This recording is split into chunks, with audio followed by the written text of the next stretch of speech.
ఓం వారాహిదేవి నమః. గుప్త నవరాత్రుల్లో అమ్మవారు 8వ రోజు ఏ అవతారంలో ఉంటారో తెలుసుకుందామండి. ఈరోజు మనకు అమ్మవారు అత్యంతమైన రహస్య శక్తి స్వరూపిణిగా, గుహ్య కాళిక వారాహిదేవిగా అమ్మవారు మనకు ఈరోజు దర్శనమిస్తారు. గుహ్య అంటే రహస్యమైనది, అలాగే లోతైనది అనే అర్థం వస్తుందండి. అలాగే కాళిక అంటే కాలాన్ని అధిగమించే శక్తి అనే అర్థం వస్తుంది. ఈ రెండు తత్వాలు కూడా అత్యంత శక్తివంతమైనవి, అలాగే అంతర్గత మార్పులకు కారకమైనవి. అమ్మవారి తత్వం.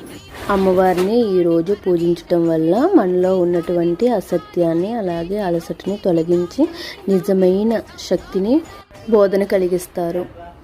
ఈ రూపంలో ఉన్న అమ్మవారిని ధ్యానం చేయడం ద్వారా మనసు అశాంతిని వదిలిపెట్టి సాధన మార్గంలో ముందుకు సాగుతుంది.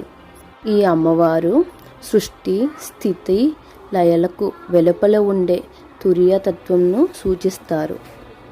ఆమె రూపాన్ని చూసిన వారికి భయం కలగవచ్చు, కానీ ఆమెను ఆశ్రయించిన వారికి భద్రత, బలము, జ్ఞానము ప్రసాదిస్తారు. ఆరాధన ఎలా చేయాలి? ఈరోజు అమ్మవారిని శుద్ధతతో ధ్యానించాలి. అలాగే హృదయంలో అమ్మవారిని వెలుగు రూపంగా ఊహించుకోవాలి. ఈరోజు జపించాల్సిన పవిత్ర మంత్రం చెప్తున్నాను, రాసుకోండి. ఓం గుహ్య కాళికాయై నమః. ఈ మంత్రాన్ని 108 సార్లు జపించాలి.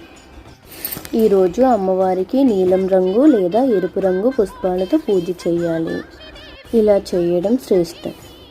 అమ్మవారిని ఎవరైనా నిజంగా ఆత్మతో పిలిస్తే ఆమె క్షణంలో వారి హృదయాల్లో తపస్వినిగా ప్రవేశిస్తారు.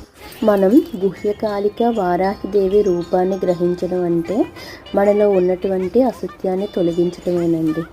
ఈరోజు మనం అమ్మవారిని సాధన చేస్తే భక్తి మరియు జ్ఞానానికి గడప తలుపులు తెరుచుకుంటాయి. అలాగే అమ్మవారి ఆశీర్వాదంతో మన జీవితం మారుతుంది, లోపల వెలుగులను చూడగలుగుతామండి. అలాగే ఈ పూజని రాత్రి సమయంలో చేయాలండి. అలాగే తీపి వస్తువులు ఏవైనా నైవేద్యంగా సమర్పించుకోవచ్చు. నా వీడియో నచ్చినట్టయితే లైక్ చేయండి, షేర్ చేయండి.